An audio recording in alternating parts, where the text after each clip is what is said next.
Hello and welcome to the Help My Unbelief podcast, the number one Christian podcast designed for the unbeliever.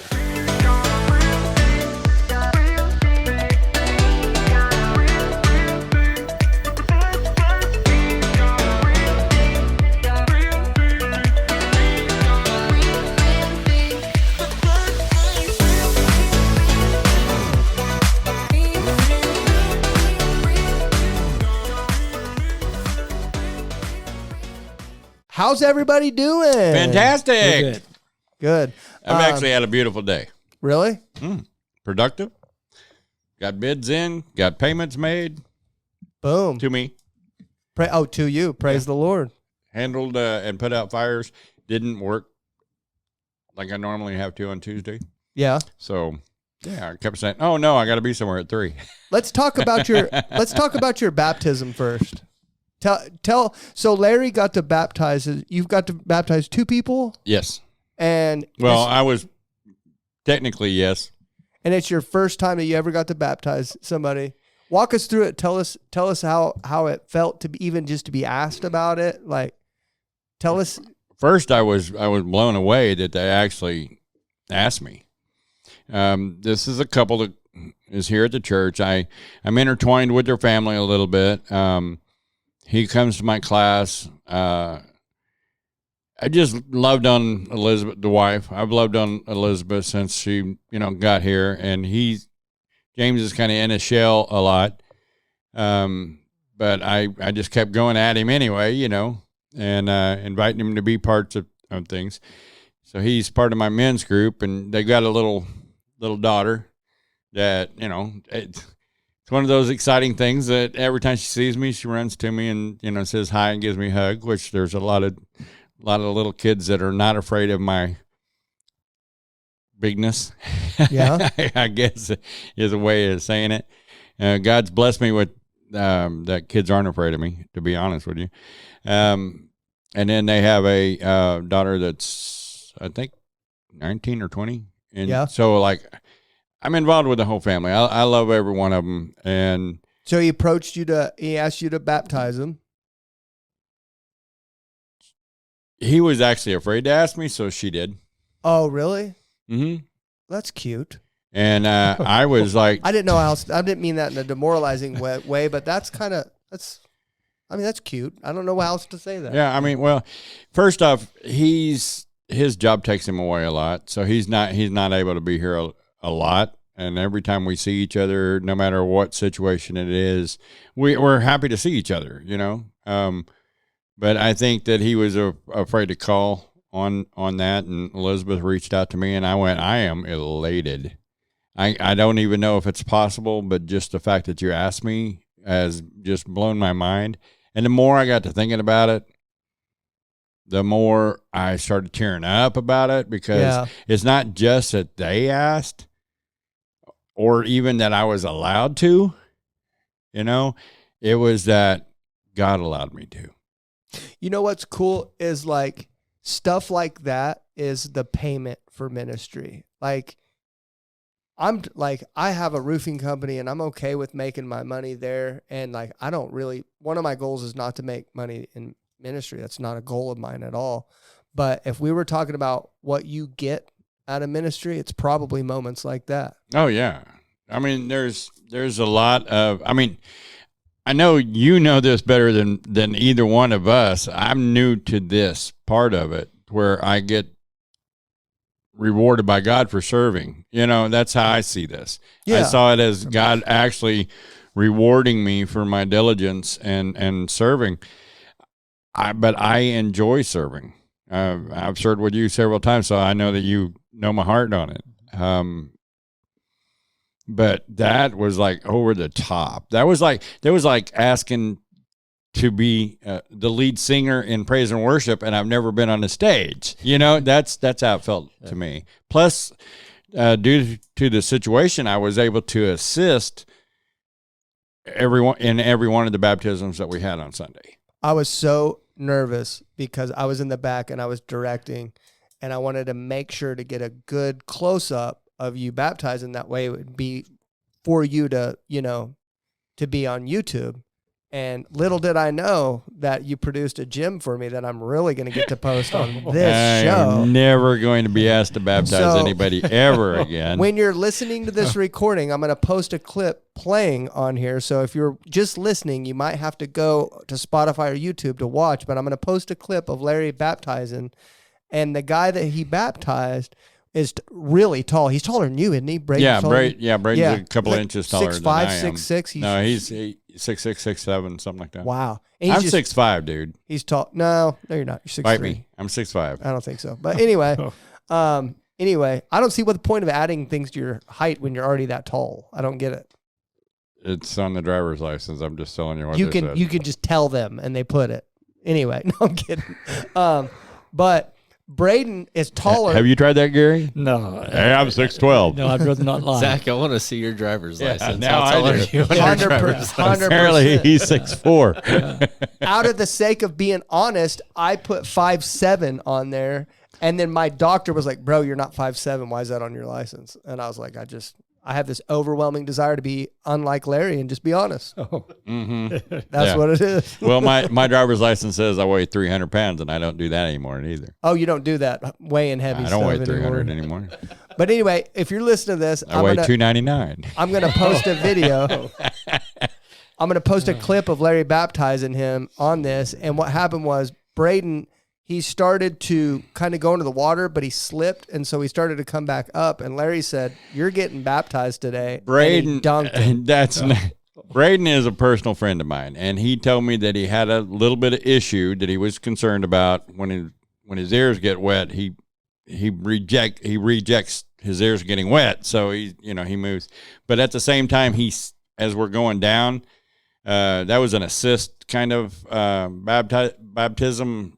So it wasn't an assault. So Rhonda was mutual combat speaking, but she couldn't reach the whole way. So when we got to a point, he kind of lost his footing, and the instant reaction is to jerk back up, and I wasn't having any of that apparently. Yeah, it was funny. I just helped him go down. It was funny. All jokes aside, when you read the Bible and you hear Jesus say that you'll know them by their fruits, that's you, brother. And I know I make fun of you a lot and I talk about it, but I see the fruit all over you, and I'm so proud of you. I'm proud that we get to do this stuff together, and I grow from you. I learn from you, and I love you, and there you go. That's the only nice thing you get from me today. How about that? Well, I appreciate it, but at the same time, my goal is just to glorify God. Yeah. And I felt that was honestly a reward from the Lord. That's the all, way I look at it, too. That's all it was to me. I mean, it was just, it's like him patting me on the back saying, you're doing good. Just keep going like you are. Yeah. You're following the path that I've set for you. Amen. And I love it, man. Not afraid to step out. So I love watching it. Yeah, over and over. You had me. I saw you do that. Oh yeah. Like, so I'm ducking him like 12 times in your little clips. Yeah, I'm gonna do it too. That's not nice. I'm in a video editing class. It's gonna be really nice. Say, right underneath it. Not today, Satan. Yeah. Go see Jesus. Go see Jesus. Okay, I have a topic that I've been really studying this last week, and I've been hearing a lot of people. The way I am as a person is when I start hearing, I think a lot. In fact, my brain never shuts off. My wife literally tells me that sometimes she doesn't think about things, and I don't know if I believe her. I don't know if people can actually live that way where they don't think about things. Do you? When it is time to go to sleep, I pray that the Lord protects me, and then I shut my eyes, I turn off everything, and I go to sleep. That doesn't count when you're sleeping. But do you have times during the day when you're awake that you literally Darcia don't think about anything? Yeah, I do. Darcia cannot go to sleep. That's good. I imagine it is. Darcia is like you. She's got that brain going like, da, da, da, da, da, da. And I'm like, she goes, how do you just go to sleep? I've trained myself. It takes training. Oh, as a truck driver, you didn't have the normal sleep schedule. You worked 10 hours, you know, and then you had to take a break and go to sleep you drove for 11 hours, but yeah, and you got to go right then. Yeah, you got to go to sleep. Yeah. So, so that you're up and running. And I always went to sleep immediately after driving so that I could get up and have 2 or 3 hours before I drove, taking care of personal issues or eating dinner or relaxing or, there was a time I had a dog with me and I'd go play with the dog for a while. Yeah. Okay. Topic. I've been watching a lot of Christians over the last couple of years, especially. You'll hear them say, "Man, I'm having a quiet period right now where God's not really talking to me a whole lot." You hear people say that a lot, and I've really been sitting there thinking about it, and I've really been thinking about it from the concept of, is this really happening? Like, is there such thing as quiet periods? Does God really not talk to you sometimes? Because really, by what we're taught, we have the Spirit of God living in us, and we should have access to him at all times, and he should be guiding us everywhere we go. So I'm like, this doesn't sound right. Well, one thing I've noticed with my wife, right, is she would say, "Man, I'm in a real quiet period right now." And then the next day she'll be like, "I felt like God was telling me to go pray for that guy." And then she'd say she's in a quiet period again later that day. And then you hear other people say that too. And it's like, and I told her, I was like, you know what? I think your heart's in a good place when you're saying that you're in a quiet period, because I think that shows me that you want more of God. And I think that's really good that your heart's in that place. But I think what's happening is God is talking to you. He's just not talking to you in the way that you want or expect him to. And so you just completely write off the fact that he's talking to you altogether. I think, unlike you, God doesn't have to speak all the time. Yeah. Okay? No, I mean, I agree with that. Hold on. Pastor Gary, when your grandkids were younger and could fit in your lap, since I know most of them, did you ever have those moments where they just climbed up in your lap, they put their head right here, and neither one of you talked to each other? Sure. You just held them, right? You didn't want to disrupt that moment, did you? You wanted them. It was a cherished moment, right? Isn't that what your quiet moments are like? Mine are. I'm just enjoying his presence. I don't need to hear him talk right now. Well, and then I'm feeling him. One thing I've noticed too about when I'm getting closer with God, I'm spending my daily time with him, I'm really studying and stuff like that, is that he doesn't really need to talk a lot, because you're reading his word. You get to know his character, and you know what he expects out of you in that moment. You are being guided and stuff like that. So I had came to the conclusion early on in last week that quiet periods don't exist, until this week I read the book of Amos, and it talks about God had sent the people of Israel a spiritual famine, where he said, I'm not sending a famine of food or water or anything like that. I'm sending you a spiritual famine where you're going to look for me and you're not going to find me. You're going to try to listen to my voice and you're not going to hear it anymore. God sent a spiritual famine. Why did he send it? Pride. Now, there was a list of sin that he was, the reason why he took his spirit away was there was a list of sins in there, but there was a overtone of pride in that. Pastor Kevin, probably about 4 or 5 weeks ago, from the pulpit, said that God spoke to him and told him the reason why we're not seeing a pouring out of spirit in this church more is because of pride. And that's really stuck with me, because that's a tangible thing that we can all work on to see more of God in the church, in our lives. Because truthfully, the Bible says that we can access God a lot more than what we're seeing, right?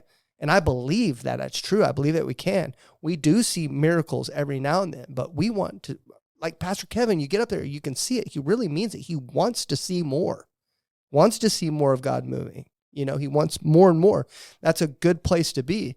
What's stopping it? Pride. What stopped people in Amos? So now my things changed a little bit about quiet periods.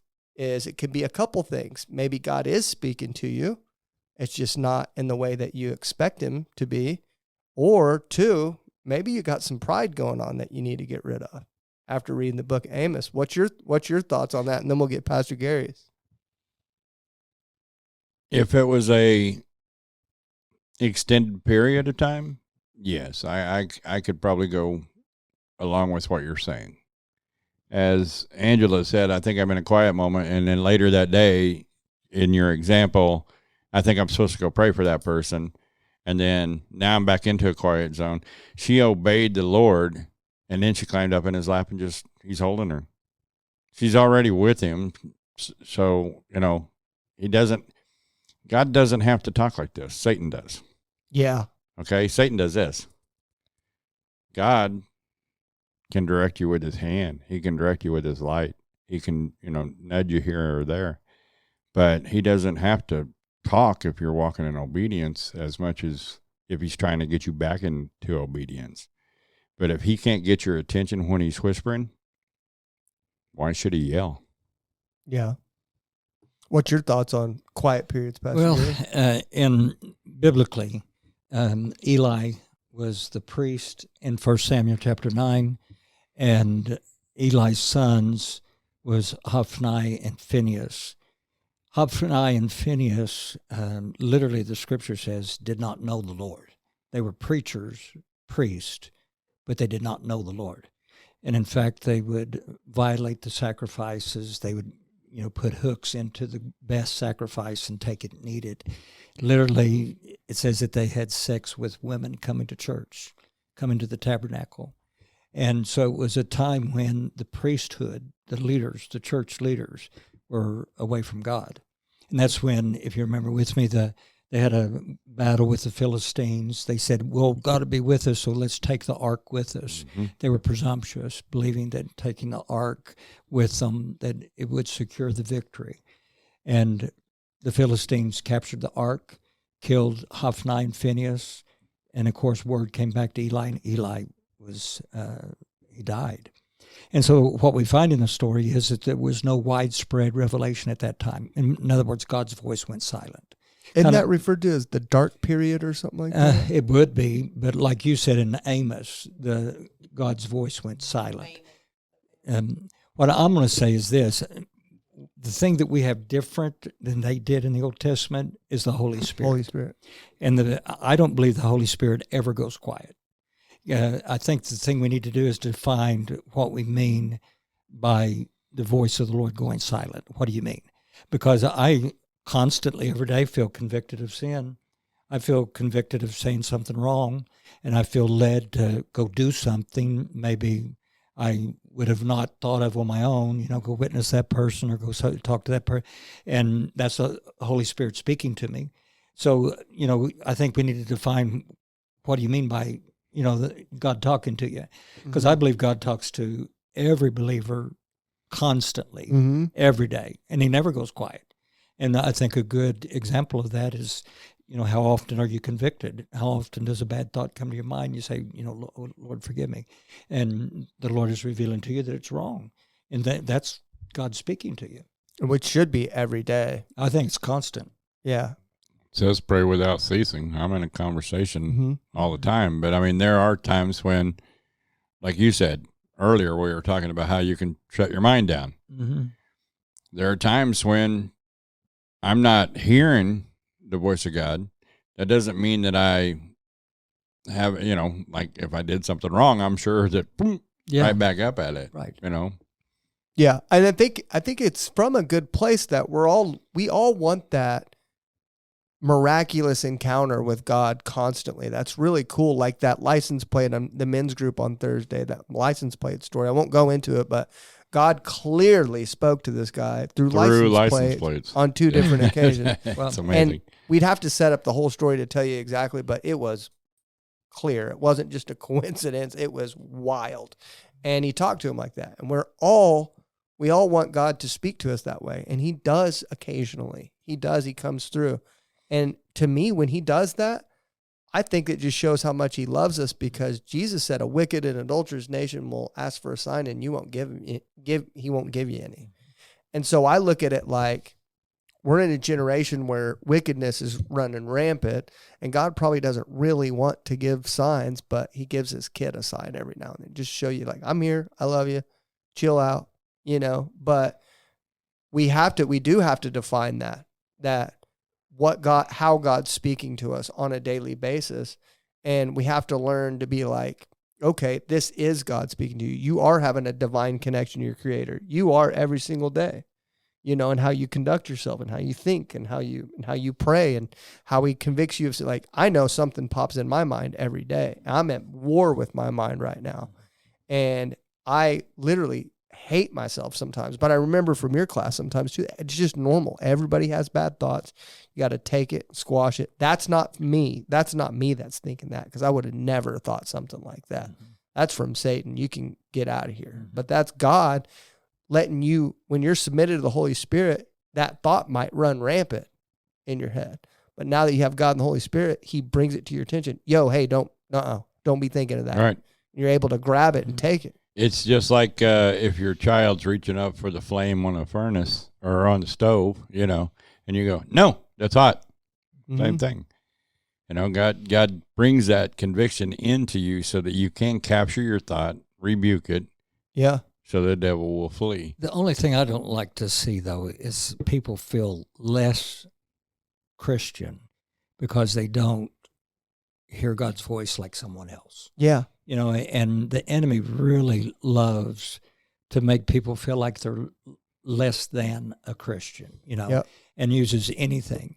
And the reality is I just like to say all of us hear God's voice. If you're a Christian, you're going to hear God's voice. Mm-hmm. Now, you may not hear a voice, but you hear the voice of the Holy Spirit leading and guiding you, mm-hmm. Telling you what to do, what not to do, and directing your life. That's constant. And so I would say that the Holy Spirit speaking to our hearts and to our minds is God speaking to us. Yeah. I'll give you an example. And this is, I know a lot of people don't look at this as miraculous, but to me, it's miraculous. It's a God putting his handprint on me, knowing he's there. I went back into kind of old thinking where I feel like God's really been working on me with saying, you come to me about every step of everything in ministry and I'll guide your path.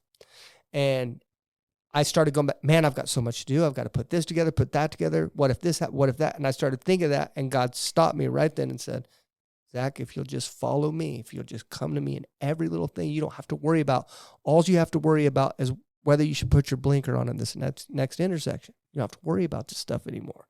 It's all in your hands. And I'm doing this screen time thing on my phone to where all my apps black out. I put a time limit on myself because I'm sitting there talking about how stressed if you're sitting at home right now and you're stressed out and you're telling people that you don't have time to do stuff and you have a 3 or 4 hour screen time on your phone, you got time to do stuff. Yeah, you do. But so my phone will shut off and it'll black out all the apps except like a Bible app and a couple, business apps that I have to use. And as soon as he said that, I pulled out my phone, popped open the Bible, and it was in Proverbs, and it was highlighted that day during my study. It said, come to me and I will direct your steps and direct the ways of and I'll be in your mind. And God, right when he said that too. Very good. That's how God works. He gives you something and he confirms it, Very good. And to me, that's miraculous, but you get to choose whether you think that is, it's just a coincidence. And that's not really how God. You get to choose whether that is. And you have to choose every day how you're going to respond to the voice of God, because he may not speak to you the way that you want him to, but you have to be content with it. Because if he's not speaking to you the way that you think he is, that is a position of pride, and God will not respond to you in pride. He will not do it. God is not going to respond in your life in pride. Why do you think I have people, when they pray, I ask them to do it by themselves? I'm not going to lead you in a prayer. I want you to do it alone in your bedroom. I want you to sit there and open your heart. And I want you to posture yourself and say, God, if there's something that I need to do, show me and I'll do it. And really, when you're praying that, and I posted a video about that the other day, and I had several atheists in there said, I just prayed it. Let's see what happens. And then you don't hear from them. It's like, the real atheists, they want to come back and a couple days later, nothing happened, told you. Didn't get a single one of those. It's like, where you at, bud? God talking to you? You think something's a little weird right now, huh? But I know for a fact, I know how God operates. And I know if you come to him in humbleness and you humble yourself before him, and then you really in your heart, you mean it, that you'll do it. If God reveals it to you, that something you need to do, and you'll do it and you mean it, I know God will show up because you're humbling yourself before him. I believe that too. But God knows the condition of the heart. Mm-hmm. You know, remember David, you know, if you remember, Samuel came to anoint the next king. And it's, of course, Dad, Jesse, brings all the big sons, and the little shepherd, David's out in the field. And then the thing that Samuel said is, man looks upon the outside, but God looks at the heart. Mm-hmm. And in the heart comes the intent, the purpose, the why, you know, and I believe very critical is the why. Why do we do what we do? You know, why are you seeking God? And are you seeking him from a pure heart? Mm-hmm. And then God, like you said, God will honor anyone that is willing to seek him with a pure heart. Their motive, their intent is just to seek God, to hear his voice, and to be able to allow him to become part of their lives. Yep. I believe God will honor that from anyone. Yeah. And I believe that too. And I can honestly say that I haven't always been in it for the right reasons. But one thing I've always done in my private time as I've prayed to God, because I recognize there's a lot of stuff. And I said, whatever you have to do, open hands, whatever you have to do to get me where you need me, just do it. Yeah. You have permission to do whatever you need to do in me. And then I cry and whine about it, and I scream at him and call him a bunch of names when he's doing it, but he does it. And I go back every time. Sometimes there's been times where I've stood there in the mirror and I've looked at myself and I started bawling, and I said, I hate this, but do it. Mm-hmm. Whatever you got to do it. And I've done it from a place of knowing that he's the only one that can correct this. Does that make sense? It does. And what it is you're making God the object of your desire. Mm-hmm. You know, and you're making him the priority of your life. And you just give him an invitation to be able to take you from where you are and move you to where he wants you to be. Yeah. And I believe that's obedience. Now, that is not honestly a new convert, a new Christian. That takes time. And it takes time to be able to, and like you said, fight pride, fight arrogance, fight self-will, whatever it is that you're dealing with. And I don't believe everybody has the same issues. But we have to get past self to the point to where we want God more than, God and his will more than my will, more than my plan. Mm-hmm. And like that prayer that you said you prayed, that's a tough prayer to pray. You know, God, take me from where I am, change me, mold me, shape me according to whatever you want. And that's a tough prayer. It's scary because he will do it 100% of the time. If you meet him from the depth of your heart, God will change you every according time to his design. And it's never by taking you to a carnival and sitting you down on a park bench. And you're going to be going through fire, trials. I mean, that's how God does it. I mean, I just couldn't imagine how God could do that in relaxing circumstances. With me, it's been pretty tough. Some of the worst pains I've ever felt in my life. And like I said, I've screamed out and asked God to stop, told him to remove it. I don't want to be a part of this anymore. And I believe if I would have said that from my heart, I don't want to be a part of this anymore, he would have obliged me. But God's a good dad, and he has guided me through all this, and just seeing where I've came out on the other side is so cool to watch it. And I even know I'm fully aware that I'm in a break right now. And the only thing I ask of God is like, hey, if you can just get to me, if you can get me to where I can be like this when I'm going through the trial, I'll be happy. No matter what. If I can just not learn how to not be so wrapped up in my circumstances. Price tag, you talked about it. What's your price tag? You can say you have a 0 price tag all you want, but what is your price tag? If you go through something and you scream at God, you have a price tag. You have a price tag. That's the bottom line. If your price tag is 0, no matter what you go through, you will not be looking up in anger. You'll be like Job. You'll submit yourself to him and say, whatever your plan is, I'm there for you. And that's a price tag. And honestly, the difference you're talking about is between faith and trust. Mm-hmm. And we've talked about that a lot, because not always does our faith give the results we want. But when faith does not give me the outcome that I desire, then I trust. I have to trust. And I trust God.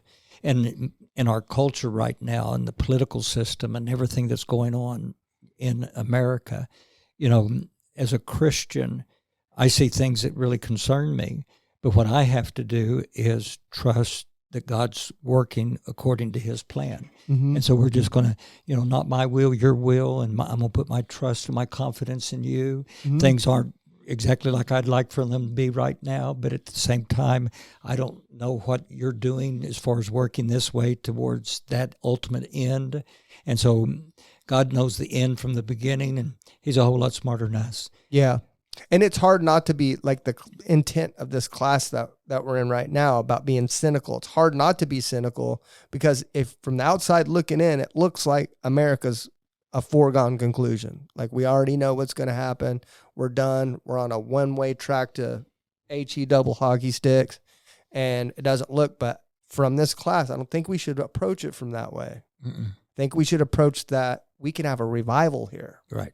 And that we can have multiple millions and millions of people come to know the Lord. That's it. And But I don't think how- we need to be cynical.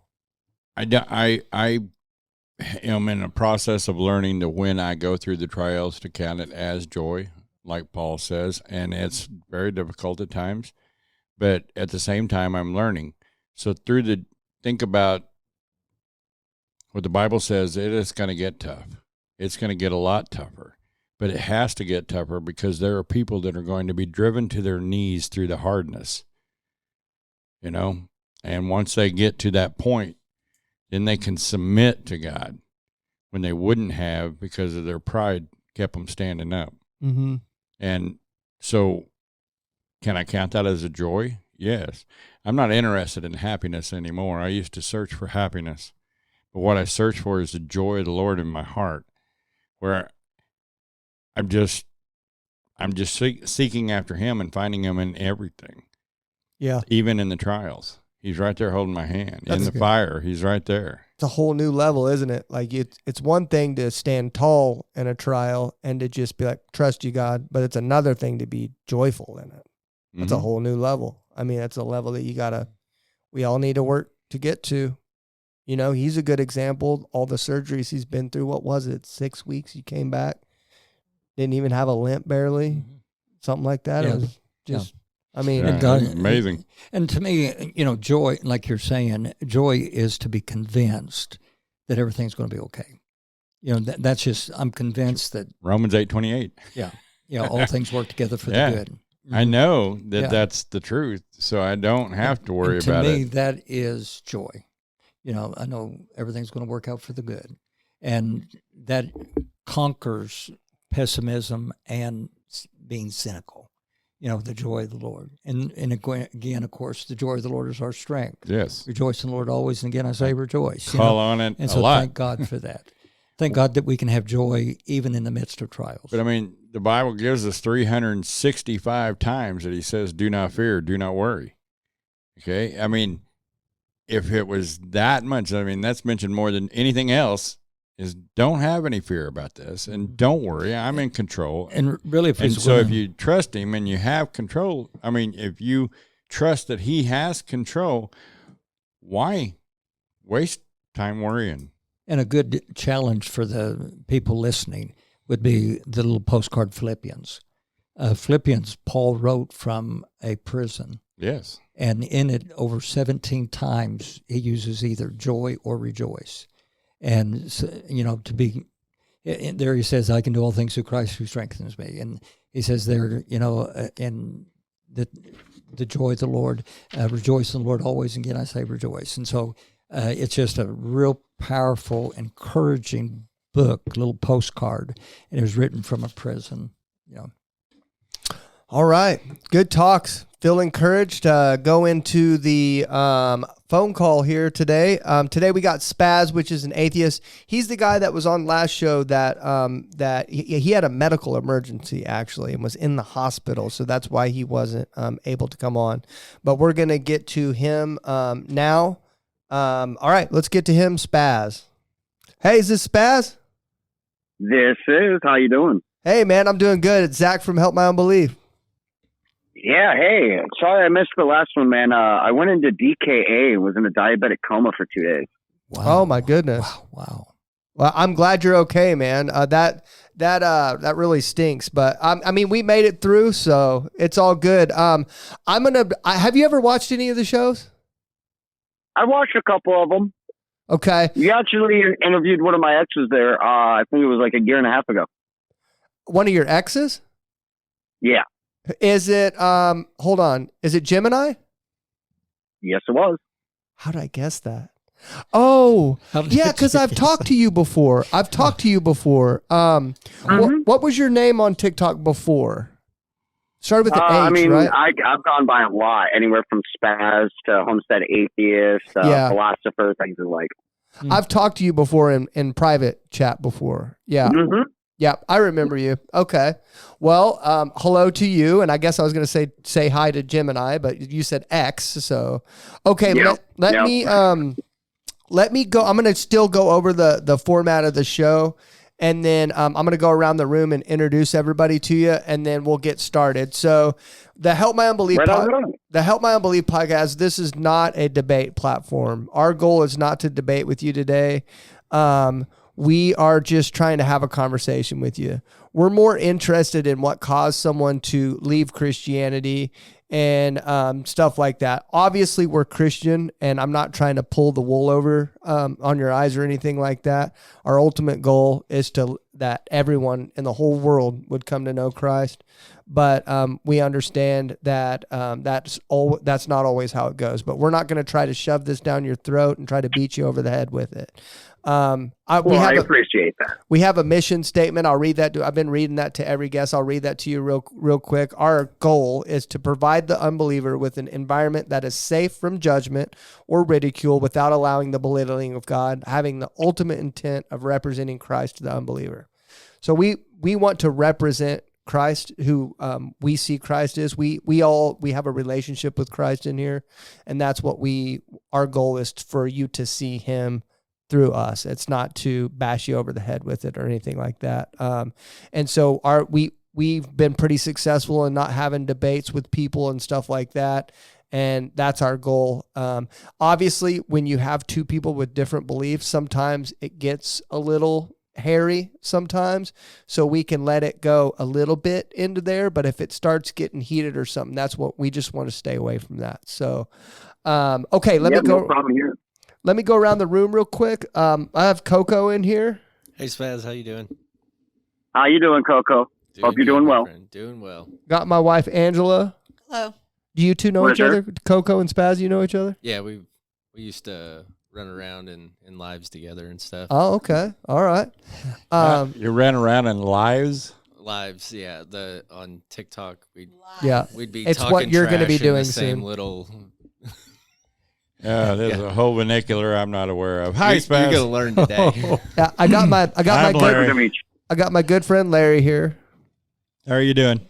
and then our wonderful Pastor Gary. Hi, Spaz. This is Gary. Pleasure to meet you. Nice to meet you. Glad you're feeling better. I appreciate it. Absolutely. And then my name's Zach. I'm the handsome one of the group. I look more like a Ken doll, except a better version of a Ken doll, stuff like that. So Right on. he said, right. He went with it. Just Cool. go with it. Go with it. He said, just move on from this weird stuff. I'm keeping my mouth shut on that Yeah, one. there you go. Okay, so I want to start off because Coco mentioned to me that you're a homesteader. Can you describe to me what that means and to the audience and what that means and like how you live your life that way? Yeah. So, I mean, the lifestyle itself is a lot like nomads. I recently bought just over 10 acres. I'm working on getting another 10 over the next couple months. Everything I have is completely off grid. So I built my own generators, my own solar panels. I'm currently working on wind turbines, drilled my own well, things alike. And I'm currently setting it up so that way by the mid to next end of next year, I'll have the homeless rehabilitation center fully set up. Oh, you're making a homeless rehabilitation center? That is correct. And that's just going to be designed to be like off grid, so the cost will be less and stuff like that? Yeah, the cost is almost zero, honestly. Like, I think the only thing I pay, like, quote unquote utility would be like my propane every once in a while. Yeah. For like cooking and stuff. But other than that, like it's basically free. And maybe like something vanity like internet, you would need to pay for that. Not technically. Not if you know what you're doing. Okay. We don't have to go into Technically, that. when you get internet service, you're paying for like the company's service, so either their optics or their satellites. But technically, the internet is 100% free. So if you know how to build like your own what they call black boxes, you have your own, say, like Wi-Fi tower, things alike, and you just use what they call the trip codes. You can have internet completely on your own. Wow. Wow. Wow. Far smarter than me, man. Yeah, he said a lot of stuff. It sounded like a different language completely to me. I had no always idea there what for he me, said, too. but so you grow your own food and all that. I'm cool with that. Grow That's my own food. that was one of my I do goals. like a lot of the medicinal stuff That's too. cool. So like all of my medicine outside of my insulin, which eventually that's going to be all home done as well. But like say there are gastro issues, right? I'll go out and I'll use Malmin. I'll use blue sage. I'll utilize things like ergot root. If it's like heart issues, I'll use things like dandelion. What about beets? What was that? What about beets? Like the food? Yeah, the beet. Yeah. Yeah, we grow those. The red beets, yeah. They're good for sugar diabetes, aren't they? They can be, but like if you eat too much of them, it'll actually cause your body to become what we call insulin resistant. So you do have to microdose how many beets you eat in a given time period. Okay. See, that's where I would have there's just certain foods that I love to eat. Well, and I like that idea. So the idea of the homeless shelter is like everybody that comes out there kind of pitches in for the homestead and kind of helps keep it running. And then you kind of could grow it that way, huh? Well, that's only for the permanent residents. So like, for example, recently, I welcomed in a person by the name of Brendan. And he's going to be a permanent resident, which means even when I get the property in other states, stuff like that, the people who are permanent residents are the ones who are going to also run it when I'm not around. For those who are just visiting, who are there for anywhere between 1 to 3 months, the whole goal is to get them completely on their feet. So they literally pay nothing. Oh, so Wow, awesome. you're like basically like a halfway house kind of then? In a sense, yes. Yeah, except not for. So I'll be providing shelter, access to education, whether that be like connecting them to things like university, which gives them, free access to free college, things alike. I help people with finding jobs, transportation, all that jazz. Are you making content about this stuff? Not about the shelter, but I do every once in a while cover things for homesteading. Most of the stuff that I cover, though, like on things like TikTok or Clubhouse, things alike, is applied theology, history, archaeology, and science. Now, if I remember correctly, I think we talked and you said you're something called a humanist. Is that correct? No, so I'm an atheist, but I've been a practicing Magi for over 20 years and a practicing shaman for just over a decade. Okay, can you describe that to us? Yeah, absolutely. So a Magi, which the word comes mostly from the Persian, and Akkadian aspects. They're originally named Magus, right? They're similar to like the Magi, the Hafgathis, Druids, so on and so forth. They're practitioners of quote unquote higher magic. They're the ones who study things anywhere from alchemy to chemistry, astrology to astronomy and cosmology, thermodynamics and the applications thereof.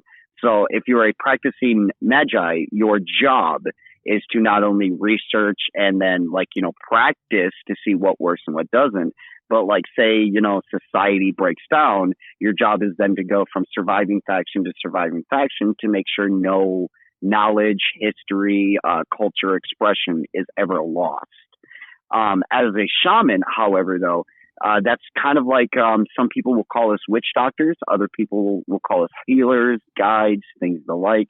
But their job is to help people understand inner spirituality in connection to outward spirituality. How can you be an atheist and practice spirituality? Love that question.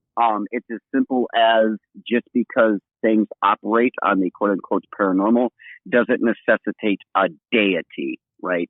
It also kind of breaks down on what you define as a deity. For me, a deity is something that is not only venerated and worshiped, but is also a contingent factor of reality. And since personally, I have never had that access or communication or process with an entity at that level, to me, nothing is worthy of quote unquote veneration, worship, things of the like. So it's kind of like you and an ant coexist. You are a higher power to that ant, but you're not its god or deity. Okay. Interesting. So you believe that they're very well, I mean, you believe there are spirits like around you right now? Like right now, there's spirits around you right now? To a degree. I don't think or believe that spirits like Casper the Ghost, right, exist. But through science and shamanism and the practice as a Magi, I do fully acknowledge that there are entities, there are expressive of certain powers or energy sequences, things of the like.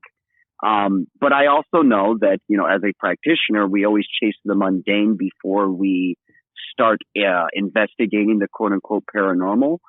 So what I have personally found is that in most cases, what we perceive is a projection from our own mind as opposed to an external source. However, that's not to say that there aren't like scientific registerable facts of an outside force. Okay. In your best guess, what happens when, like, what happens to me when I die? Well, so that's the hard part, right? To be completely honest, no one truly knows, including myself. I will never be the person who goes, oh, you go to a heaven or a hell, or you go to Valhalla, or there's absolutely nothing. As someone who has unalived multiple times, both heart and even brain death, and have come back, I've experienced a lot of things. And then there are also situations where I've gone through this situation and didn't experience anything. It was kind of just like a black void in which you don't even remember. I've also utilized things like external DMT, ergot, which, transfers into a natural form of LSD, things like mind-altering herbs, drugs, and fungi, and have reached kind of the same state. So in my opinion, when you die, you kind of fractal as existence, right? There are pieces of you that remain in the direction of polarity of the reality we're in now, your body. And so when I guess we could say life spark kind of leaves the host, the body breaks down and returns to its natural forces over time, entropy. However, when it comes to the mind, in my belief, you're kind of fractal throughout time and dimensionality. So pieces of you still retain to a degree, but it doesn't stay as a whole. Okay. And so give me some history about your religious history. Do you have an upbringing in Catholicism, Christianity? What's your history in Christianity? Or most people have a Christian background. Do you have any of that? Well, absolutely. So from the ages of, I want to say about 5 until I was about 11, 12, I was raised by a Scientologist stepfather. And at first she was a Roman Catholic mom, but then she became what I call a denomination hopper. So like every other week, she went from being Baptist to Pentecostal to Preterist to Mormon to what have you. It was the flavor of the week, if you will. Yeah. By the time I reached 13, however, I ended up moving in with my native grandfather. And he's the one that like really supported me and pushed me to continue to learn, to educate myself, not on just one belief system, but on as many as I could get my hand on. He's the one that introduced me into my native side of my roots, introduced me into what a shaman was, so on and so forth. So yeah, I was raised as, a quote unquote believer, things the like. And even from, the ages of 17 until I was about 22, I still tried to remain in the Christian faith. I tried to, still keep it in my life. At first I was a youth pastor for about a year. Then I became a full blown pastor / leader through Harvest Ministries. But then it got to a point to where with my studies and my knowledge and then seeing how many churches will say one thing as opposed to the text, eventually it just got to the point to where I felt that if I continued it, not only was I lying to, my congregation, I was lying to myself. And so that was kind of the point of me fully stepping away from organized religion. And I remained a deist up until I was about 23 to 25. And it was around 24 to 25 that I fully settled into atheism. How old are you now? I'm 33 going on 34. Okay. So you've been out for a while now. Yeah. And then, I mean, I appreciate that. Yeah, I appreciate that. I mean, that you lived an authentic life. Something broke there. Can you remember what it was that kind of broke you out of Christianity? Like what started it, or what was the main overtone that you were having issues with? I mean, I know it wasn't just, I don't believe this anymore. Do you take me back, maybe even take yourself back and remember what exactly it was that started to toss your mind off from it? Well, so, I mean, I wish it could be as easy as like when I was still a believer and I used to, speak my testimony that as a child up until I was 11, I was physically tortured, mentally tortured. I was passed around as, basically a piece of meat for others' gratification. But in all honesty, what really actually got me stepping away from it was just education. I would study the text. I would put it to the test. I would practice, what the spiritual leaders of whichever faith I was studying. And then that's what brought me to the point of atheism. So where a lot of people, it's kind of, through a traumatic situation, or it's kind of like a light bulb moment where 1 minute, they believe, and the next minute they're like, why would I ever believe that? For me, it was a very gradual process. It wasn't like, one day a light bulb just clicked. It was more so as I went from each step to the next, studied each step, practiced each step, I became more and more convicted in what it was I thought I believed. And I moved away from having a belief system or like having beliefs to kind of accepting that there are things that I know and that's what I accept. And the things that I don't know, I seek to know. Right. You don't think, first of all, man, I get a pit in my stomach every time we have a guest come on and they have been abused while they were littler. My wife just dropped her testimony. She was abused, and then her daughters were abused. Her husband that she was married to abused her daughters and held them hostage for a few days, and she had to escape that. I'm so sorry she had to do that. Yeah, and so in my own family, I have people that have dealt with abuse, and it just hurts me because I love her so much. I couldn't imagine someone wanting to do that to her. And I can tell you're a really good guy, and I couldn't imagine someone wanting to do that. But you don't think that played into your, because I'm sure you were praying and asking God to stop that. You don't think that played a little bit into wanting to leave religion at all? Or, because you did study. It might have when I was really young, right? Like between the ages of like 6 and 8.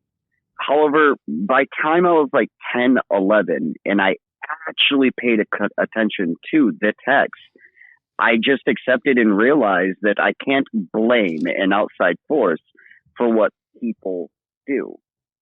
It was people that did it. It wasn't a God that did it to me. It was the people.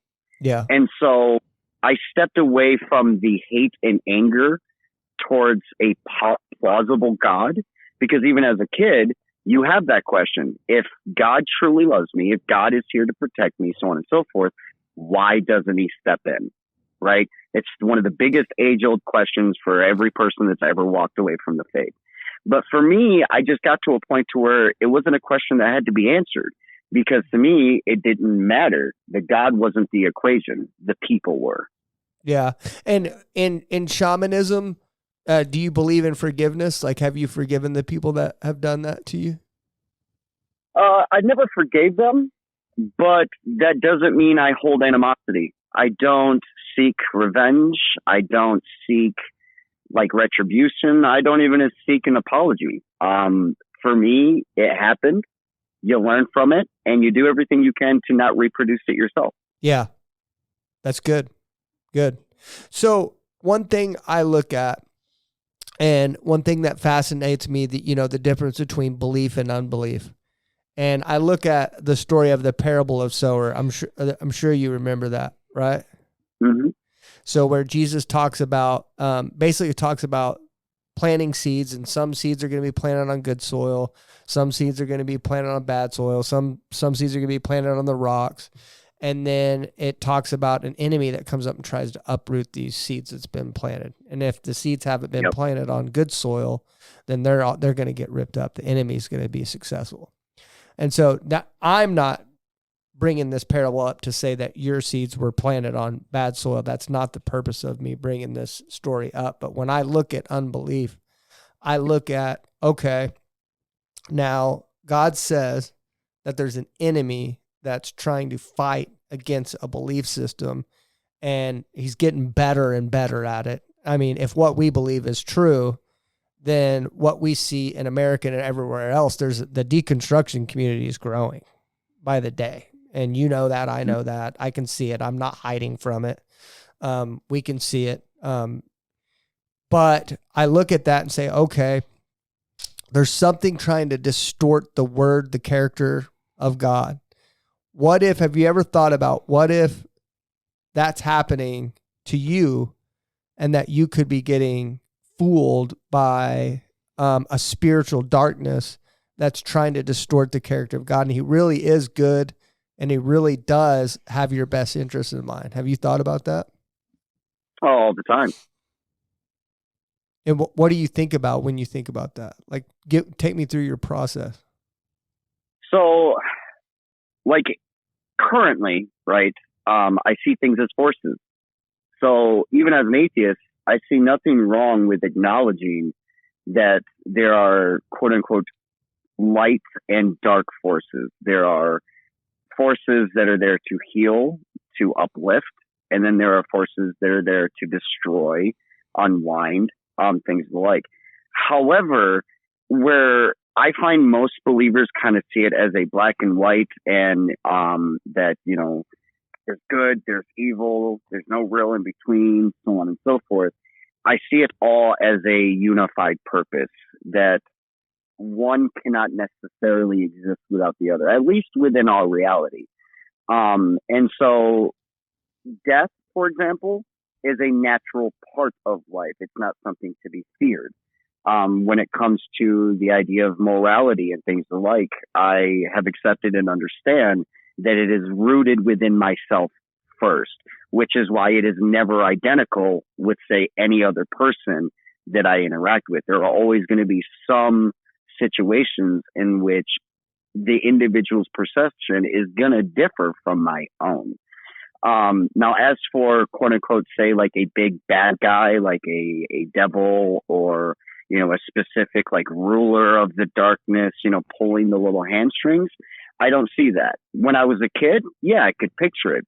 But again, as I studied more, not just through, for example, the Christian text, but like the Hindu, the Celts, you name it, the same relative stories kept popping up.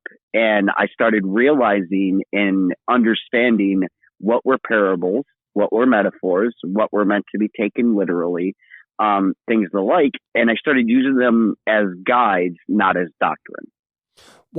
So you said something here, and I kind of want to have a thought process with you real quick and get your input on this. What if death isn't natural? What if it isn't a natural process? It's not something that was designed to happen. Like, for example, one day I walked outside and I really feel like I had a spiritual moment with God. I literally saw the birds flying, and I saw the wind blowing. I saw leaves moving on the ground, and I saw everything that was happening exactly the way it was supposed to. And I was like, wow, everything that's happening right now is happening exactly the way it's supposed to. And then I got in my car and I started driving down the road, and a grasshopper splotted on my windshield. And I was in such this spiritual moment, realizing that everything in the world was happening exactly the way it was supposed to. And then that grasshopper hit my windshield and just snapped me out of it. And I go, except for that, what was that? Why did that happen? There was no purpose there. That wasn't designed to happen. It seems like everything's supposed to be, it's going the way it's supposed to be, except for life. And it seems like we're outside of the rules now. And then you look at it and you go, okay, well, the story the Bible tells me seems like we may have stepped out of those rules, if that makes sense. We stepped out. We stepped out of bounds, just like something naturally we do every single day is wake up and we put on clothes. But that's not natural. Like, if you think about it, it's weird that we put on clothes. Why do we have to hide ourselves? Why do we have to hide ourselves? We shouldn't. We are created a certain way. We shouldn't have to hide ourselves. But I go to this book and it offers me a perfectly good explanation for this unnatural thing that I have to do. I have to die. It doesn't feel like I should have to do that. I also have to put on clothes. It doesn't feel like I have to do that. What's your thoughts on what I'm just going through a thought process here. What's your thoughts on that? So and I can totally understand that. And so for me, when I say it's a natural part of the order, it's because I don't see death as only the ending of quote unquote life, right? Death for me symbolizes change. It symbolizes time itself, right? So think of it kind of like this. In one time clockment, one moment, you are one thing. But every time a next time clockment, next screenshot, right, next photo in the photo album occurs, a death occurs, a transition occurs. What you are now is not who or what you were a second ago, right? There is always that variable of change. So that variable of change is death. It's kind of like the doorway from one perception to the next. But there's no identity in that. The end of life. Where's your identity in that? Personal identity? Yeah, if you just are constantly changing into something different and you skip from here to there, where's the root of you? Where's your identity at? Well, that's the beauty of it, right? Your identity is ever changing. Yeah. I don't know. I guess I'm always growing. I guess that's where I depart from you a little bit is I want to have an identity, and I want my identity to be in Christ. Does that make sense? That's what I'm saying. It makes sense. It just, the more I look into this Christianity thing, the more I have the questions, the more I look into it and realize that there's perfectly reasonable answers for all of our questions in there, and it's just that doesn't bother you at all that you don't know what you're going to be from here to there, that you may be something else. It doesn't bother you, or that excites you, or what? I mean, it used to bother me. But it's kind of like the idea of death, right? Why I have no fear in it. One, because if everything was infinite, right, it kind of loses its beauty, because when I look at something, I know that at one point that will no longer exist. So I cherish it all the more, right? And then to top it off, when it comes to the progression of no longer being who I used to be and I become something new, I can have a general idea of what that might be, but I don't know for sure. And so every experience is a new one. Okay. Let's say the Christian God is real. Would you serve him? Well, it depends on which one.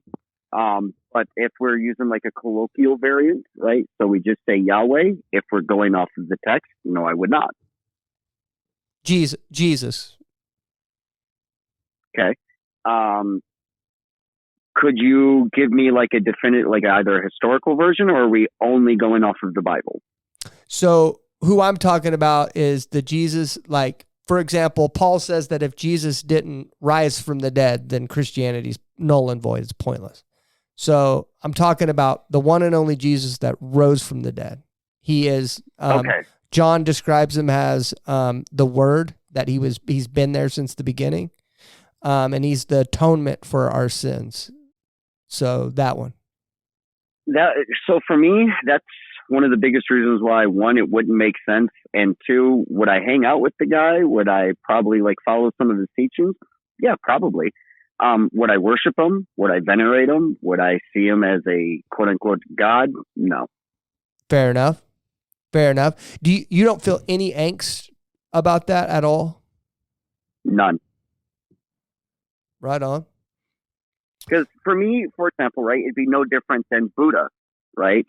Or the Dogja, Celtic belief, or, Odin, so on and so forth. To me, it's all the same. They all have very humanistic characteristics.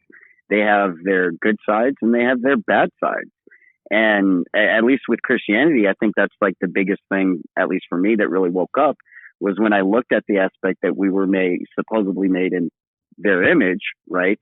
Our flaws are presented right within them. They're jealous. They can be vengeful, but they can also be passionate. They can produce love. And then you've got things like Isaiah 45:7, right? I manifest the light and the darkness. I create prosperity and calamity, right? It's the embodiment of both sides. When it talked about Jesus going into the desert to face the devil, it was the biggest flag for me that it, at least in my opinion, was a representation of the battle of the flesh, where you have your conscious and quote unquote spiritual desires, and then you have your physical desires, which on both ends can be vengeful or, profitable. They can be hateful or they can be joyful, but the application therein still relies within you.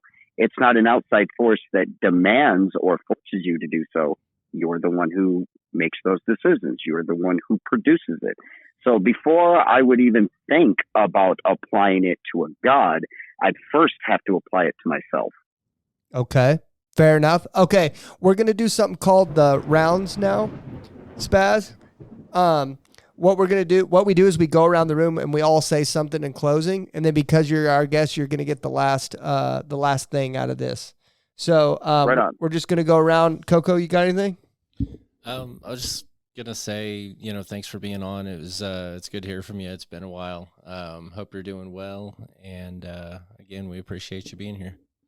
Okay. I appreciate you too, Coco. Gary, you got anything? Yeah, I'd like to visit with you for just a moment. And this is Gary. I'm the pastor, and so you and I will have some things in common. And I want you to know that I've enjoyed listening to you. You're very articulate, and I can tell that knowledge is very important to you.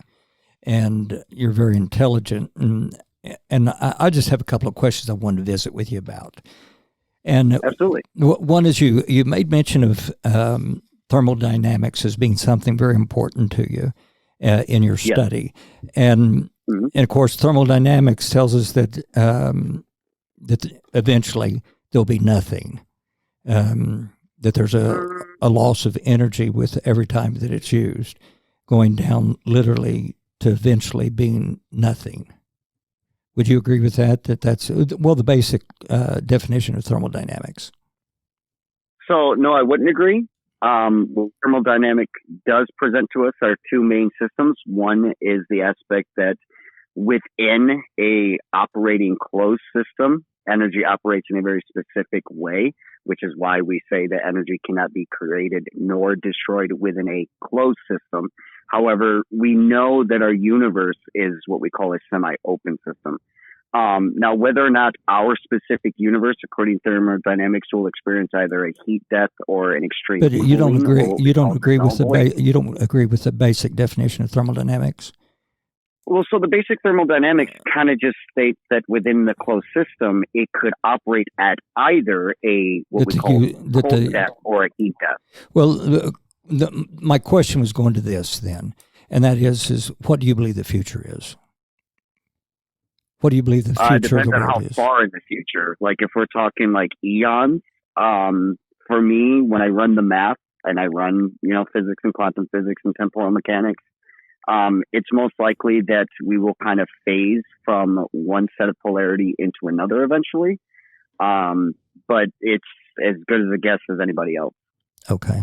Another thing I was just going to ask you was concerning the Magi.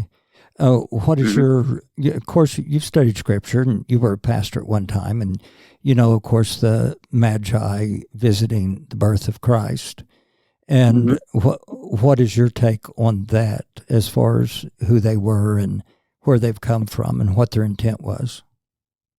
Oh, yeah, sure. So, like, when you get, like, real deep in the archaeology, paleontology, etc., you find an individual by the name of Yeshu Ben-Hur, later took on the titleship of Barbalos. He was a grand Magi. No, I'm just talking in general. What do you think about the Magi in general coming to visit?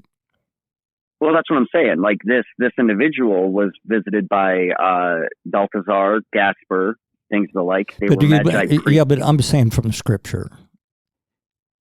Yeah, I mean, I think it's a relative accurate representation of a certain individual. Mm-hmm.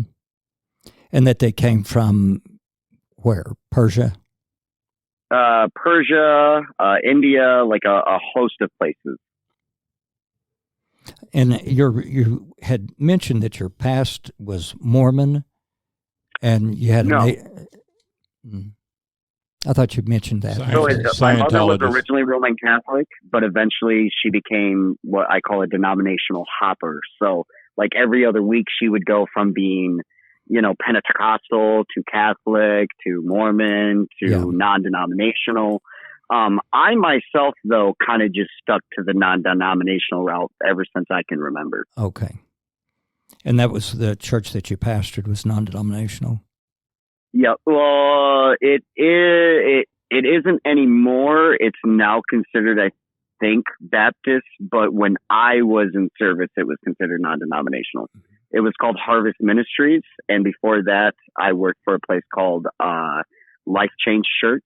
It used to be called Resurrection Life. Yes.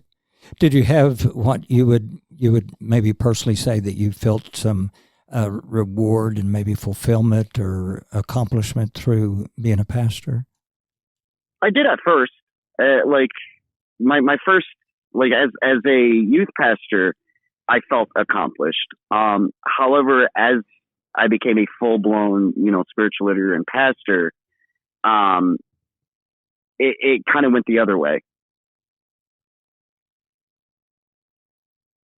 So instead of fulfillment, kind of felt more of a loss.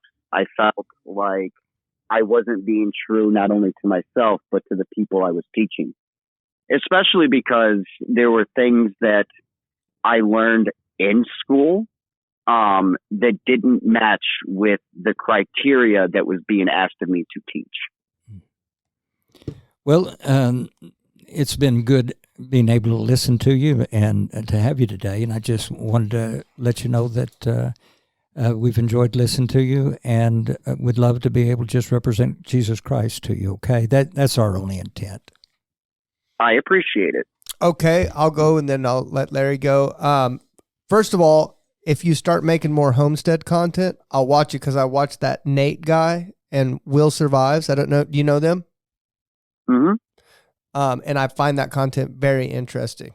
And so you should do that because it's really fun. And I actually really like your mission too. I think that's a great idea to create that homestead for homeless people. And I think that could actually solve a problem. And I think you're on the right track with that. And I appreciate it. Yeah, so that's great. And I appreciate you coming on. I feel like I got to talk a lot in the show with you, so I don't really have a lot to say. Other than just, I hope we showed the love of Jesus to you. I love you. I hate that you've been through the stuff you've been through. That's the stuff that I always connect with. And, maybe if we're ever in the same area, we can go to lunch or something. Oh, for sure. All right, Larry. I've got to be honest. I sit here and listen, and most of it is completely. The intriguing part to me is your homesteading stuff, more so than the other. It parallels slightly with my brother. At that particular point that he was asked to kind of witness is when he felt like he couldn't go into it because there was not enough evidence for him to believe. And I fall back on faith is believing without seeing. So it's difficult to discuss that openly with someone who has a closed mindset. I see you're a person that believes in things that he can see, yet on the same time, the shaman part and the Magi, that's kind of a contradiction in terms. Do you understand what I'm trying to say? I can see the confusion for sure. So, I'm definitely not your normal atheist. Oh, I agree. I can agree with that one. We've interviewed several of them. But since you were a pastor at one time, I'm just going, when I sat down earlier, I typically share a verse with people. And I opened up my Bible to Luke 16. And Luke 16:10 says, if you are faithful in little things, you will be faithful in large ones. But if you are dishonest in little things, you won't be honored with great responsibilities.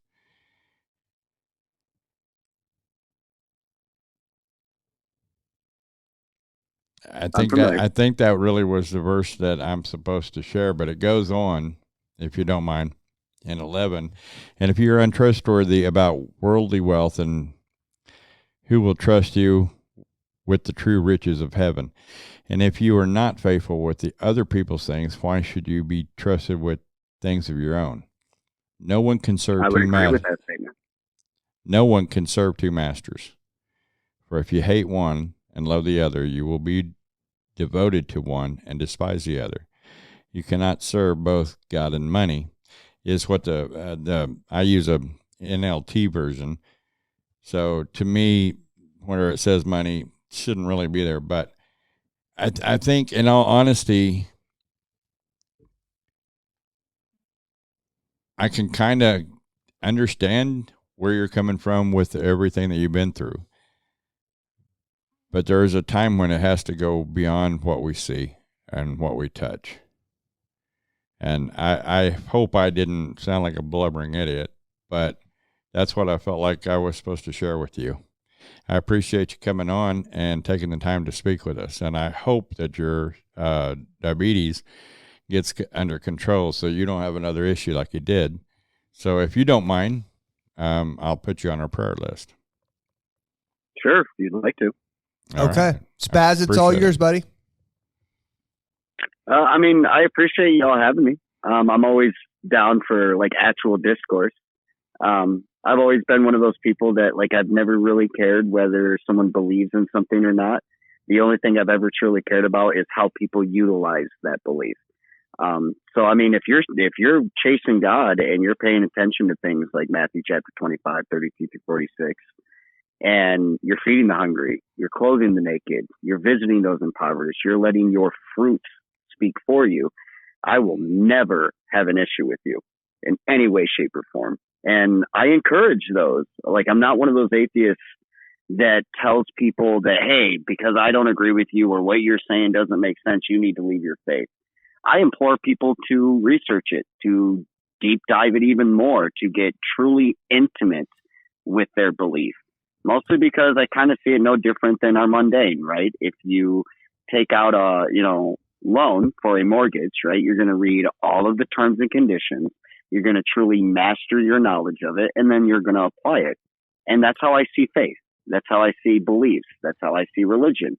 That if it is something that you wish to believe and you wish to practice, you wish to grow, do it with sincerity. That's all I ask. And I try to do the same, which is why, if I'm asked something that I don't know, I will not try to pretend that I do know. I'll flat out say, I don't know, and I'm still trying to figure it out. And I appreciate people who are willing to actually have that discourse, who can understand that, yes, we can have several different types of beliefs. That doesn't make us enemies. I agree with that. It's tough to have these conversations, but we get through it. And you were really cool, by the way. That was really good. And I like your message at the end there. So thank you. I appreciate it. Hey, shoot me a message on TikTok and start creating that content. Might feed your homestead a little bit more. Just because I don't have enough of it. I love the homestead content. But anyway, okay, brother. Take care, man. I'll holler at you later. Thank you all so much. You have a good one. All right. Bye-bye. Bye. I don't know how to hang up a Android, but he must have did it. I had a hard time answering it when I was carrying. Where are we at? What time are we at right now? 120. Okay. I have like something I kind of, this isn't, anything we say here isn't necessarily pertaining to the conversation we just had. I just made some actually, I don't care if you think that or not. It does pertain to the conversation we just had. It's our show and we can format it any way we want to. So if you don't agree with this last part, bite me. How about that? All right. Anyway, hold on. Anyway, so hold it back. Should we edit that out? I don't know. Go ahead. Are you getting ready to yell at me? Nothing wrong with being honest. Anyway. Are you getting ready to yell at me? No. Okay. No, you did great.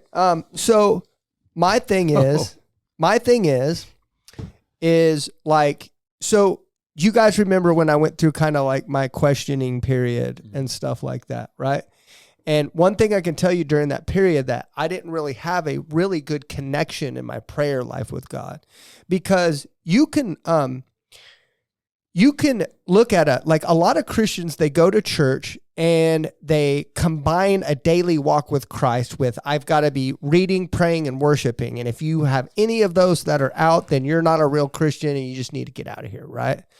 My number one connection with God has been through prayer, has been communicating with him, pouring my heart out and stuff like that. And there's some days I haven't read my Bible and it just doesn't seem like he cares that much. Hold on. Not trying to take away the importance of the Bible. I want to make that clear. You have to read it. You have to be dug in. That's your food. You have to eat it. But I've had a connection with God before and I haven't been in there. That's just me. Okay. Now, if you don't have a connection with God and you read that book, you're going to view it differently than whenever you do. That's just the truth. Whenever I was going through my questioning period, I would grit my teeth and try to do the good Christian thing and read that book, and I view it way differently than I do now. Yeah. Way differently. And that's biblical. It's spiritually discerned.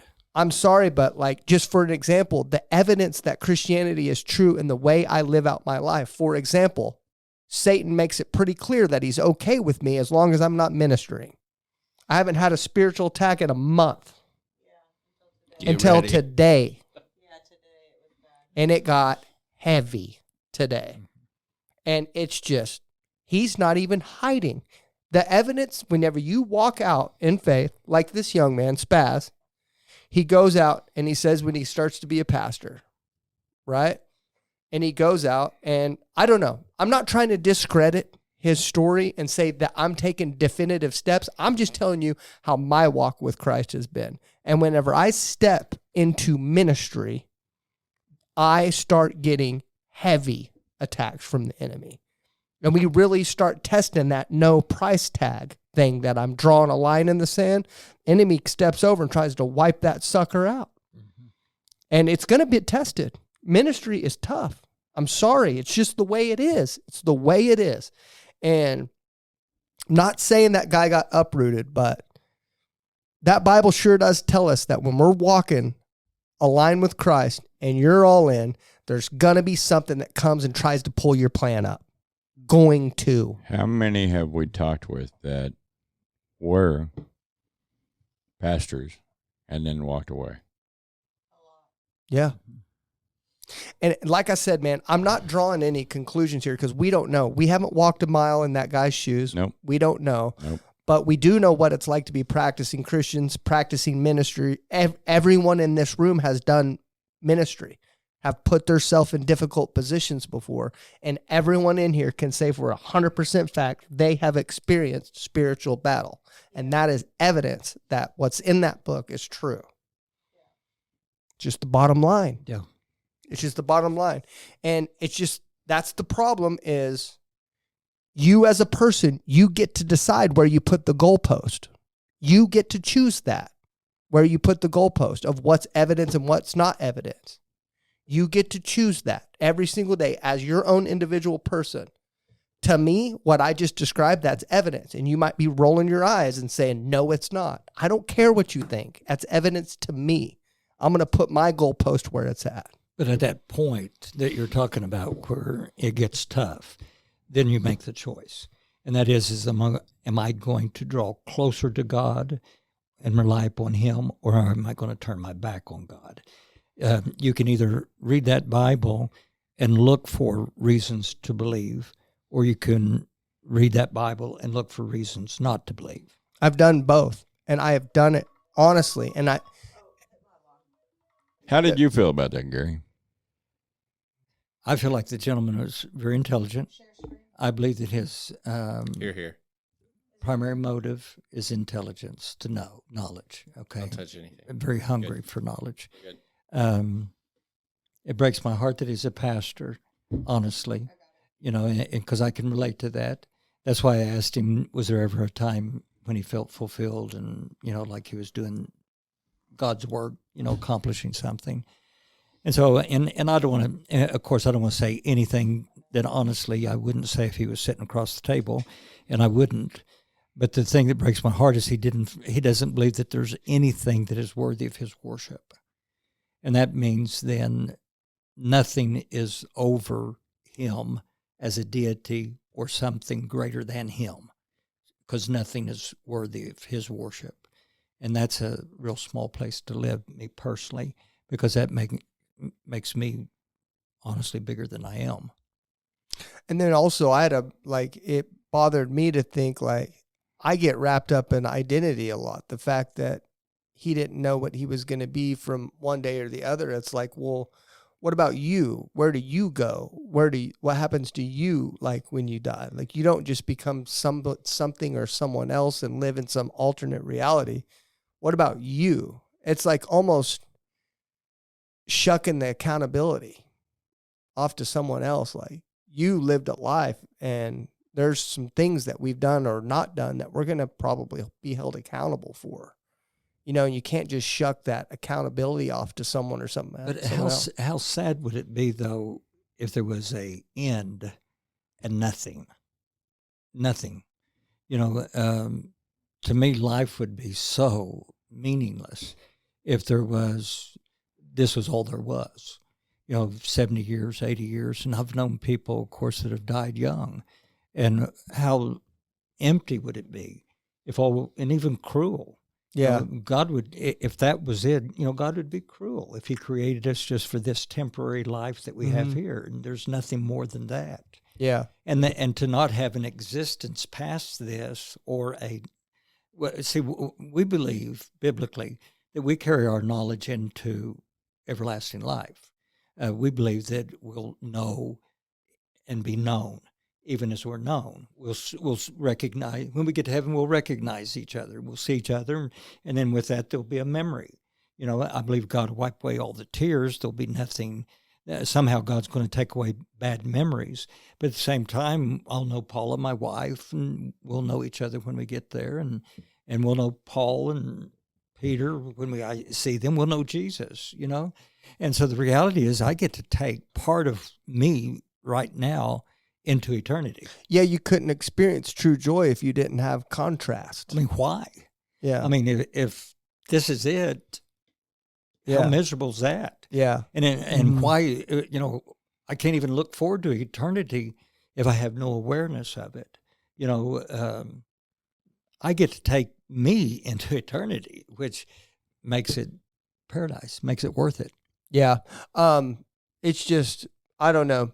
The more I talk to people on the other side of unbelief, the more I see evidence of spiritual warfare. And I've really been studying the way Satan operates, and it really intrigues me. Like in the book of Job, right? Coco was in the truck with me when God gave me the revelation literally out of nowhere about, you remember that? Where I was like reclined in my chair, and I popped out of my chair. We were driving down the road, and I go, I know what Jesus says by you got to hate your life. Oh, and yeah, everybody, I do remember that one. Yeah. Everybody in the truck was like, excuse me? Like, I wasn't reading the Bible. I don't think I even read that Bible, my Bible that day. I don't think so. And I popped out of nowhere and I said, I know what he said. And they're like, okay, explain it to you. But I was having a tough time putting together the thoughts because God had revealed it to me in my spirit, if that makes sense. And then you look in the book of Job, and I can explain it why Jesus says you got to hate your life. And that doesn't make a whole lot of sense. But Jesus is preparing you for spiritual war. How many times in the Bible did Satan use people's lives as weapons against them? That's why we developed the no price tag mentality. Because if you don't have a price tag inside the confines of this world, this life that's controlled by that turd head, then he literally has no power over you. So Jesus isn't saying for you to walk around and be mopey and draggy. He wants you to be joyful. All that stuff's true. But what he's saying by hate your life is that the things of the world, the things of your body, it has no value. You're owned by Christ. Everything's devoted to him. So you hate everything because you're taking that weapon away from God. Just like Satan said whenever he took everything away from Job, and he went back and he said, yeah, but skin for skin, any guy, any man will do anything to protect his own life. And he used Job's life as a weapon against him. So God's giving you a tactic against spiritual war in that moment. Very good. And I think that really goes back to that worship, because we don't worship our life. We hate our life. We worship God. And it really comes back to that. What are you worshiping? Are you worshiping your life? Are you worshiping your possessions? Are you worshiping relationships? Are you worshiping power, your own company or whatever? It really does come, because that's one thing I noted with our guest, is that he literally said there was nothing worthy of his worship. And then the question would be, what are you worshiping? Because we are going to be worshiping something. There is going to be a God of your life. There is going to be something that you put as the ultimate objective of why you're living, and that's what you worship.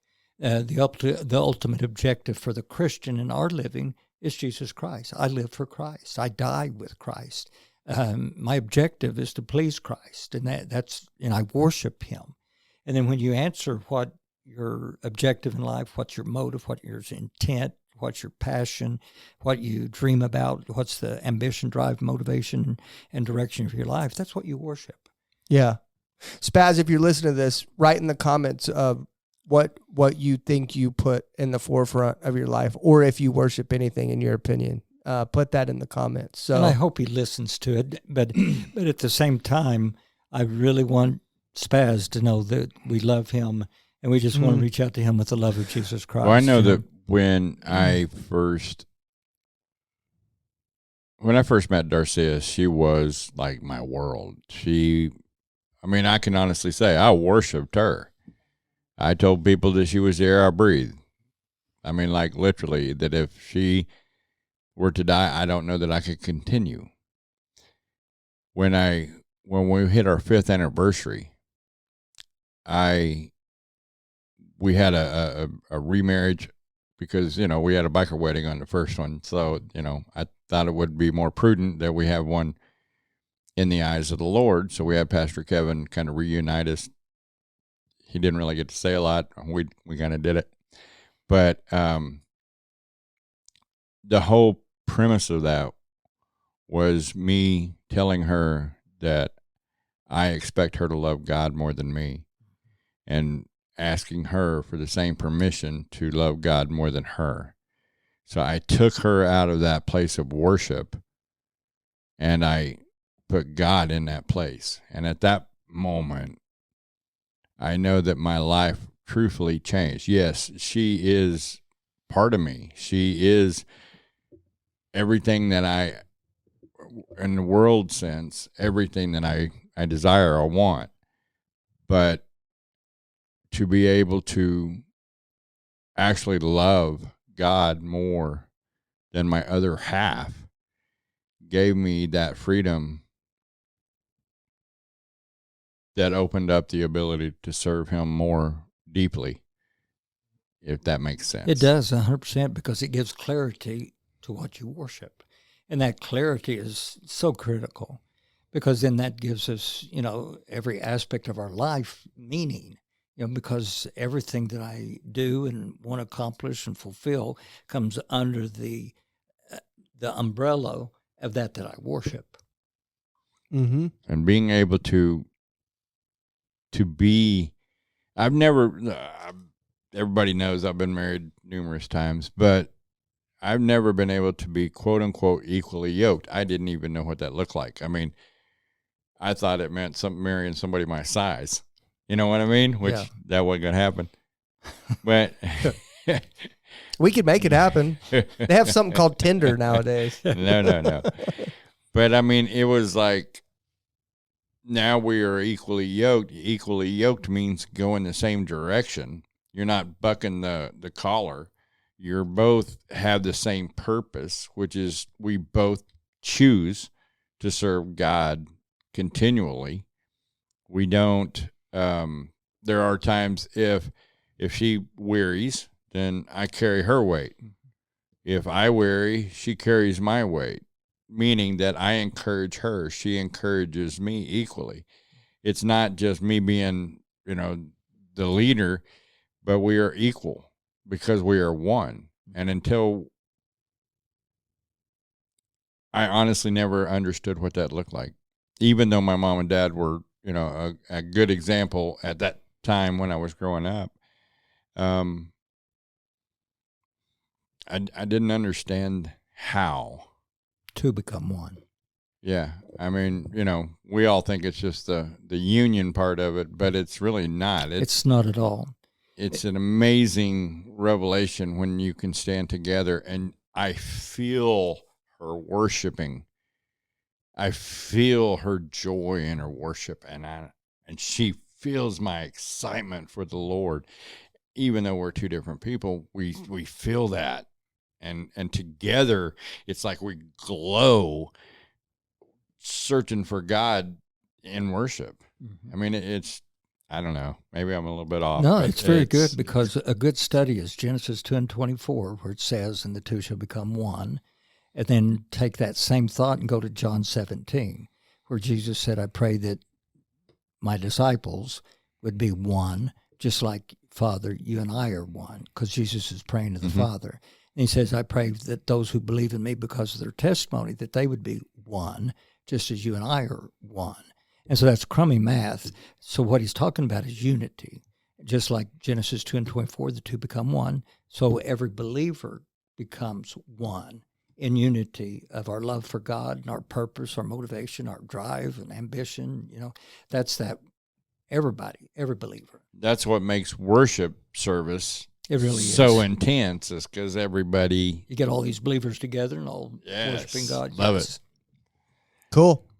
Okay, we're about to get off here, but I feel led to kind of describe why I just kind of got a little wound up right as soon as we hung up the phone. Because first of all, I don't want Spaz to think I was directing that at him.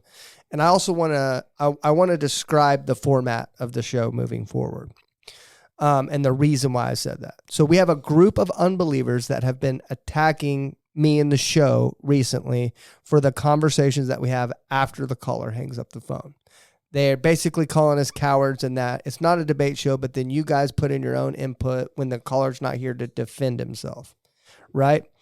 I want to explain, first of all, we have this format, and these conversations are probably going to have after the cameras shut off anyway.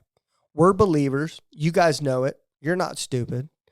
We're going to get out here and we're going to talk about our thoughts behind the person, except we're being authentic and we're doing it live on camera.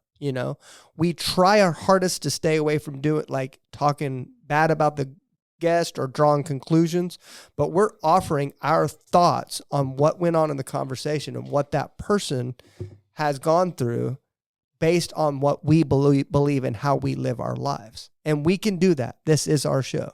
Now, you are more than welcome to interact with the content, comment on it. You can screenshot it and create your own content and refute what we're saying. You are more than welcome to do that. I will not block you. I will not delete your comment. I won't do that. You're more than willing to have freedom of speech anywhere on our content. But we are going to talk about our opinions at the end of the show of what we believe, that what we're seeing from our experience. This is a Christian podcast at the end of the day, and we're searching for answers. and we're gonna have that discussion. And we can do that because it's our show and it's the way it's formatted. But you are willing, you're more than able to do the content moving forward. And I do want to say, if you're still here at the end, that means you're one of our ride or dies. That means, so what I want to say is we are going to be more consistent. We are in the works of getting better equipment and starting to work on a live show.